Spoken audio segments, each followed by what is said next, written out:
എല്ലാവർക്കും നമസ്കാരം. ഇന്ന് ഞാൻ നോമ്പ് സ്പെഷ്യലായിട്ടുള്ള നോമ്പ് കഞ്ഞി അല്ലെങ്കിൽ ജീരക കഞ്ഞിയാണ് കാണിക്കുന്നത്. ഇതിന് വേണ്ടിയിട്ട് അര കപ്പ് ചെറിയ അരി, കഞ്ഞിയൊക്കെ വെക്കുന്ന അരി എടുത്തിട്ടുണ്ട്. അതിലേക്ക് അര ടീസ്പൂൺ ഉലുവയും അര ടീസ്പൂൺ ആശാളി. ഈ ആശാളി നമുക്ക് ഈ നാടൻ മരുന്നൊക്കെ കിട്ടുന്ന കടകളിൽ കിട്ടും. ഇത് മൂന്നും കൂടെ നല്ലതുപോലെ കഴുകി വൃത്തിയാക്കി ഒരു പാത്രത്തിലേക്ക് ഇട്ടിട്ടുണ്ട്. ആവശ്യത്തിനുള്ള വെള്ളം ഒഴിച്ചിട്ട് നല്ലതുപോലെ വേവിച്ചെടുക്കുക. ഏത് അരി വേണമെങ്കിലും നിങ്ങൾക്ക് യൂസ് ചെയ്യാം. ഇതിപ്പോൾ നല്ലപോലെ തിളച്ച് വെന്ത് വരുന്നുണ്ട്. ഈ ഒരു സമയം കൊണ്ട് ഒരു അരപ്പ് തയ്യാറാക്കാനുണ്ട്. ഒരു അരമുറി തേങ്ങയും ഒരു 3-4 ചെറിയ ഉള്ളിയും കുറച്ച് നല്ല ജീരകവും കൂടെ ഒന്ന് പേസ്റ്റാക്കി അരച്ച് വയ്ക്കുക. ആ സമയം കൊണ്ട് കഞ്ഞി ഇവിടെ വെന്ത് വന്നിട്ടുണ്ട്. അതിലേക്ക് അര ടീസ്പൂൺ മഞ്ഞൾപ്പൊടി ചേർത്ത് കൊടുക്കുക.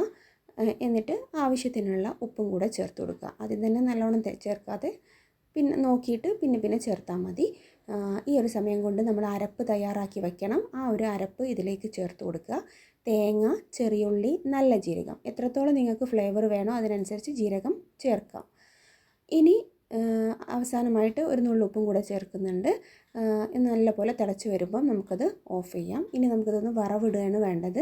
അതിന് വേണ്ടിയിട്ട് ഒരു പാൻ വെച്ച് അതിലേക്ക് കുറച്ച് നെയ്യ് ചേർത്ത് കൊടുക്കുക. അതിൽ കുറച്ച് ചെറിയുള്ളി ഇട്ട് നല്ലപോലെ മൂപ്പിച്ച് എടുക്കുക. അതും ഈ കഞ്ഞിയിലേക്ക് ചേർത്ത് കൊടുക്കുക. എന്നിട്ട് നല്ലതുപോലെ മിക്സ് ചെയ്ത് എടുക്കാം. ഇത്രയേ ഉള്ളൂ. നമ്മുടെ കഞ്ഞി ഇവിടെ റെഡി ആയിട്ടുണ്ട്. അപ്പോൾ നോമ്പ് കാലത്ത് ക്ഷീണം മാറ്റാൻ നല്ലൊരു ഐറ്റമാണ്. രാത്രി നമുക്കത് കഴിക്കുകയാണെങ്കിൽ ക്ഷീണം പെട്ടെന്ന് മാറിക്കിട്ടും. അപ്പോൾ ഇഷ്ടപ്പെട്ടാൽ ലൈക്ക് ചെയ്യാനും ഷെയർ ചെയ്യാനും സബ്സ്ക്രൈബ് ചെയ്യാനും മറക്കരുത്. Thank you.